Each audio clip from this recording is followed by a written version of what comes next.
Assalamualaikum warahmatullahi wabarakatuh. Berjumpa lagi dengan pembelajaran tentang binatang halal. Di mana tujuannya adalah kamu harus mengetahui apa pengertian binatang halal. Binatang halal itu adalah binatang yang boleh dimakan atau dikonsumsi oleh manusia.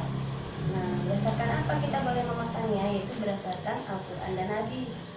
Nah, Al-Quran Hadis itu adalah sumber hukum kita, patokan pedoman hidup kita. Jadi kita boleh makan ini berdasarkan Al-Quran dan hadisnya. Seperti dikatakan dalam hadis ini adalah Bismillahirrahmanirrahim, Al-halalu ma ahallallahu fi kitabihi, yang artinya yang halal itu adalah apa yang Allah halalkan ada di dalam kitabnya, yaitu Quran dan hadis. Dan wal haramu ma haramallahu fi kitabihi, dan yang haram itu apa yang Allah haramkan di dalam kitabnya, yaitu Al-Quran dan hadis. Kita harus berpedoman pada Al-Quran dan hadis seperti yang diriwayatkan oleh hadis Ibnu Majah. Nah ya, pembahasan kali ini adalah binatang halal. Nah, kalian harus mengetahui pengertiannya, tadi sudah diulas ya, bahwa binatang halal adalah binatang yang boleh dimakan atau dikonsumsi oleh manusia, tentunya umat Islam ya. Nah, selanjutnya, kenapa kita harus makan? Yaitu bersumberkan dari Al-Quran ini ya, dijelaskan bahwa dalam Al-Quran binatang apa saja yang halal kita makan. Di sini dijelaskan dalam Al-Quran surat Al-Maidah ayat 1 bahwa binatang ternak itu halal bagi kita makan. Binatang ternaknya apa saja? Yaitu sapi, kerbau, kambing, bebek. Ya, di sini kita bacakan ya, guru bacakan tentang bunyi surat Al-Maidah ayat 1-nya. A'udzubillahi minasyaitonirrajim. Bismillahirrahmanirrahim. Uhilat lakum bahimatul an'am illa ma yutla alaikum. Artinya, hewan ternak dihalalkan bagimu kecuali yang akan disebutkan kepadamu, dengan tidak menghalalkan berburu ketika kamu sedang berihram atau haji atau umroh.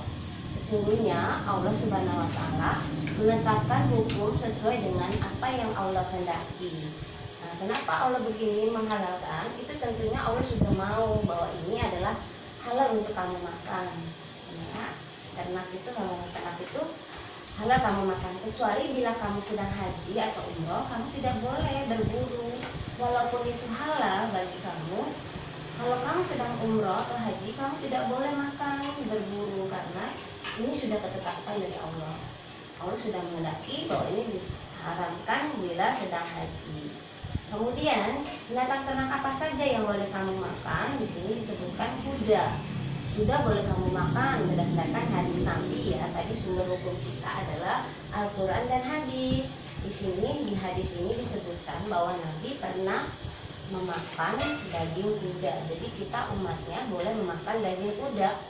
Nah, dibacakan ya hadisnya. Bismillahirrahmanirrahim.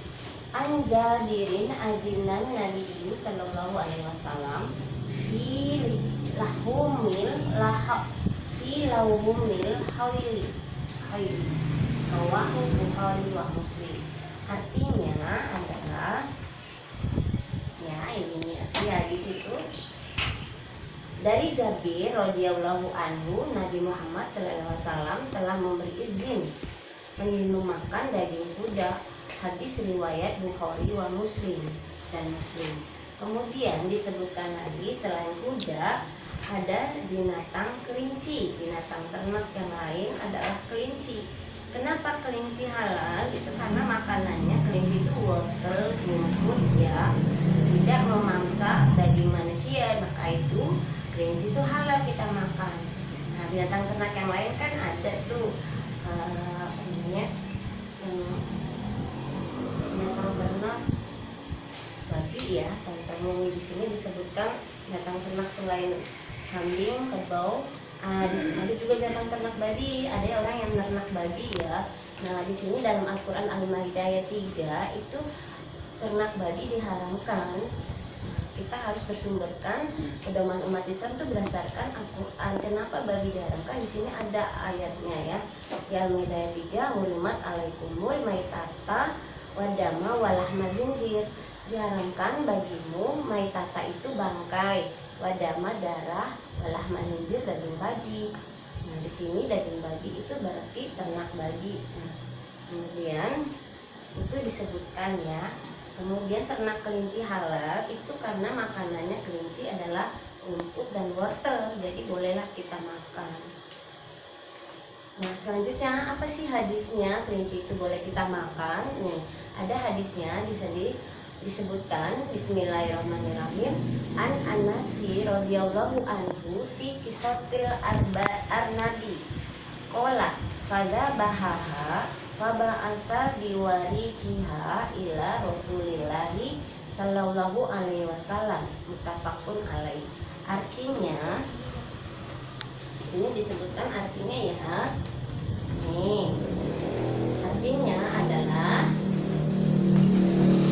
dari Anas radhiyallahu anhu, orang yang diridhoi Allah, dalam kisah kelinci ia berkata, ia menyembelihnya lalu mengirimkan daging kelinci itu, daging punggungnya kelinci, kepada Rasulullah SAW dan beliau menerimanya. Hadis riwayat Bukhari dan Muslim. Nah, selain itu selain binatang kelinci, ada binatang ternak unggas. Binatang ternak unggas ini contohnya burung, bebek, angsa, ayam ya. Kenapa halal? Karena dilihat makanan angsa itu, unggas itu, kita lihat makanannya dari tumbuh-tumbuhan, jagung ya, makanan bebek itu jagung seperti pur, itu kan makanan tidak memakan daging manusia. Nah, ini juga ada unggas yang memakan daging atau bangkai, ini dilarang ya, seperti burung elang, burung gagak itu pemakan bangkai, itu dilarang. Itu unggas tertentu yang boleh kita makan, tentunya unggas yang memakan tumbuh-tumbuhan yang boleh manusia makan. Nah, adapun unggas yang pemakan bangkai itu dilarang kita makan. Ini berdasarkan hadis Nabi ya. Kemudian binatang halal yang lainnya, yaitu binatang yang boleh kita makan adalah binatang yang hidup di air. Nah, hidupnya di air ya, bisa air tawar, air sungai maupun air laut. Nah, contohnya gini ya. Menurut hewan air, menurut syariat Islam hukumnya halal kecuali hewan air pemangsa manusia. Inilah ada lagi nih. Walaupun dia hidupnya di air, tapi dia pemangsa manusia, bergigi runcing, seperti ikan piranha hidupnya di air tawar ya, itu kan pemangsa manusia. Kemudian ikan hiu, ikan paus ini dilarang kita makan. Walaupun kata hadis Nabi, hewan yang hidup di air itu boleh kita makan, tapi ada kecualinya, tidak kita makan semua.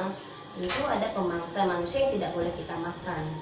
Nah, ini disebutkan bahwa ada di dalam Al-Qur'annya ya, nih, hewan air itu boleh kita makan berdasarkan Al-Qur'an surat Al-Maidah ayat 96.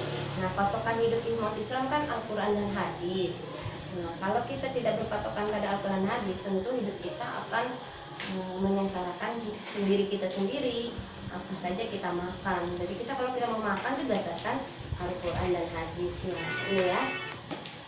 Nah, di sini hewan air yang halal kita makan di dalam Al-Maidah Al-Qur'an surat Al-Maidah 96. Bismillahirrahmanirrahim. A'udzubillahi minasyaitonirrajim. Bismillahirrahmanirrahim. Uhilla lakum saydul bahri wa ta'amuhu mata'an lakum wa lisayyarati.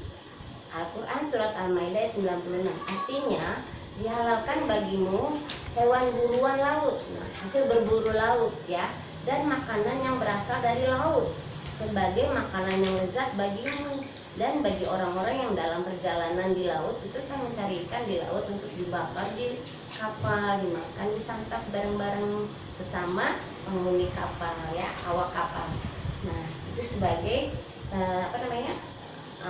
orang yang dalam perjalanan kelaparan boleh mengambil buruan hasil laut itu ya. Jadi kita memakan hasil laut itu berdasarkan Al-Qur'an surat Al-Maidah 96. Nah, hewan laut itu, hewan air itu halal. Apalagi yang sudah jadi bangkai air, bangkai ikan air. Nah, ini ya, ada hadisnya juga ya. Ikan yang sudah jadi bangkai itu masih tetap kita makan asal belum berbau busuk. Ya, kalau sudah berbau busuk sudah mengandung penyakit bakteri di dalamnya. Nah, ini ada hadisnya kenapa hewan air itu boleh kita makan, ada Al-Qur'annya dan ada sumber dari hadisnya ya. Di sini dikatakan dalam hadis Nabi, Bismillahirrahmanirrahim, uhillat lana maitatani al-hutu wal jarodu. Nah, dihalalkan bagi kami dua bangkai. Bangkai apa saja? Bangkai ikan dan bangkai belalang. Nah, adapun yang di pasar yang dijual orang-orang itu kan ikan yang sudah menjadi bangkai tapi belum bau busuk. Nah, itu orang-orang pada beli. Nah, itu dihalalkan kita makan. Nah, itu berdasarkan hadis Nabi, itu bangkai ikan halal bagimu dan bangkai belalang kalau kamu doyan ya. Dan belalang itu dimakan, digoreng seperti keripik rasanya. Nah, di sini diriwayatkan oleh Rawahu Ibnu Majah. Artinya dihalalkan bagi kami dua bangkai, yaitu bangkai ikan dan bangkai belalang. Hadis riwayat Ibnu Majah. Nah, sampai di sini penjelasan dari guru.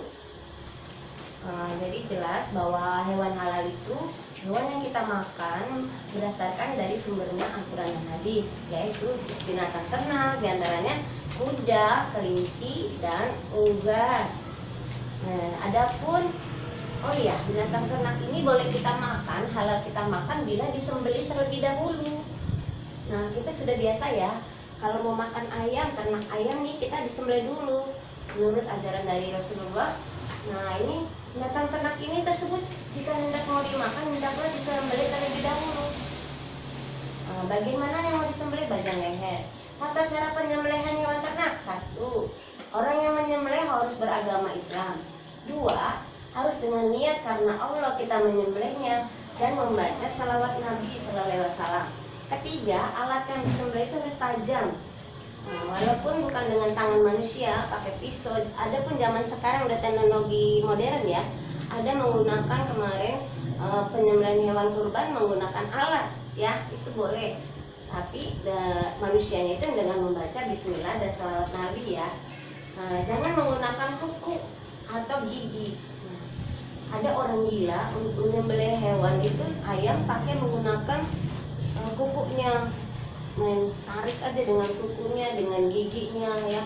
Itu orang tidak waras. Begitu dia ingin memakan ayam, tidak tahu caranya, pakai pisau, dia pakai giginya.